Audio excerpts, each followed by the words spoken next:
Hello everyone, চলো আজকে তোমাদের সাথে আমার ছেলের টিফিন আইটেমটা শেয়ার করি। টিফিনে অনেক ধরে বলছিল, সেই জন্য ওটা বানিয়েছিলাম। কষা কষা আলুর দম আর লুচি। দেখো, আলুর দম বানানোর জন্য প্রথমে ডুমো ডুমো করে কেটে রাখা আলুগুলো কড়াইতে তেল গরম করে আমি ভাজতে দিয়ে দিলাম। সাথে দিলাম নুন আর হলুদ। এবার এটাকে আমি ভালোভাবে মেশাবো, মিশিয়ে এটা ঢাকা দিয়ে ভালোভাবে ভাজবো, যাতে আলুগুলো প্রপারলি সেদ্ধ হয়ে যায়। কারণ আমি এটা একদম কষা করব, ও টিফিনে পাঠাবো, এখনও ছোটো ঠিক করে খুলে খেতে পারে না, তাই জন্য। চলো একটা মশলা পেস্ট করে নিই। এখানে দিচ্ছি একটুখানি আদা, দুটো কাঁচা লঙ্কা আর একটা টমেটো দিয়ে এটা খুব ভালো করে একটা ফাইন পেস্ট করে নিচ্ছি।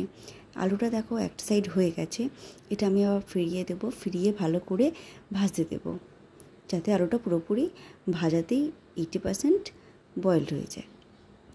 চলো এটা আবার ঢাকা দিয়ে দিই, এটা ভাজা হতে থাক। ততক্ষণ আমরা লুচির প্রিপারেশানটা রেডি করে নিই। এখানে আমি পরিমাণ মতন ময়দা নিয়ে নিয়েছি, তাতে দিয়েছি এটা নুন, একটু চিনি। নুন আর চিনিটা হাতের সাহায্যে ভালো করে মিশিয়ে নিয়েছি। তারপরে এতে আমি অ্যাড করেছি অল্প একটু সাদা তেল। সাদা তেলটার সাথে পুরো ময়দাটা ভালো করে মিশিয়ে নিয়েছি। মিশিয়ে নেওয়ার পরে এতে আমি অল্প পরিমাণ করে জল দেব আর ময়দাটা মাখবো। একেবারে বেশি জল দিয়ে দেবো না, যাতে ময়দাটা মাখতে অসুবিধা হয়।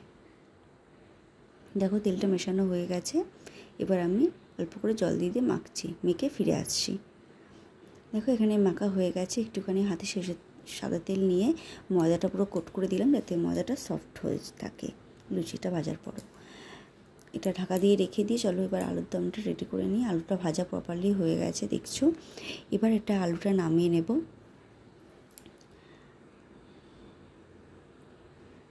দেখো আলুটা নামিয়ে নিয়ে সেই একই তেলে আমি ফোড়ন দিলাম তেজপাতা, একটা এলাচ, দারচিনি আর লবঙ্গ, আর তার সাথে অ্যাড করেছি কিছুটা সাদা জিরে। এটা ভাজা হওয়া অবধি অপেক্ষা করেছিলাম। তারপরেই আদা জিরে কাঁচা লঙ্কা বাটা মশলাটা দিয়ে দিয়েছি। দিয়ে এর সাথে অ্যাড করেছি নুন, হলুদ আর জিরে গুঁড়ো।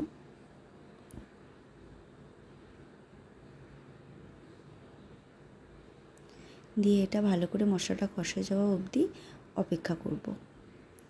ততক্ষণে চলো কিছুটা কাঁচা বাদাম আমরা বেটে নিয়েছি। দেখো ওপর দিয়ে তেলটা ছেড়ে দিয়েছে। এবার এই কাঁচা বাদাম বাটাটা আমি অ্যাড করে দেবো। এতে গ্রেভিটা খুব সুন্দর হবে। এটা নিরামিষ দিনকে তোমরা রাত্রে সকালে বানাতেই পারো, খুব টেস্টি হয়। লুচি, পরোটা বা রুটি সব কিছুর সাথে সার্ভ করা যাবে এই আলুর দমের রেসিপিটা। দেখো ওপর দিয়ে তেল ছেড়ে দিয়েছে, মশলাটা কষে গেছে। এবার আমি এতে ভেজে রাখা আলুগুলো অ্যাড করছি। আলুটার সাথে মশলাটা ভালো করে মিশিয়ে নিয়ে অল্প পরিমাণ জল দেবো, খুব বেশি জল দেবো না, যাতে আলুটা সেদ্ধ হয়ে যাওয়ার পরে আর বেশি জল না থাকে। এবারে ঢাকা দিয়ে হোক, ততক্ষণ আমরা লুচিটা ভেজে নিই। দেখো ময়দাটা আবার আমি হাতের সাহায্যে ভালো করে একটু মেখে নিলাম। এবার আমি এটা লিচি কাটতে শুরু করব। দেখছো আমি ছোটো ছোটো আকারে লিচিগুলো কেটে নিচ্ছি। সবকটা লিচি কেটে নিয়ে ফিরে আসছি। দেখো লিচিগুলো কেটে নিয়েছি। এবার আমি এগুলো লুচির আকারে আস্তে আস্তে ভালো করে বেলে নেব।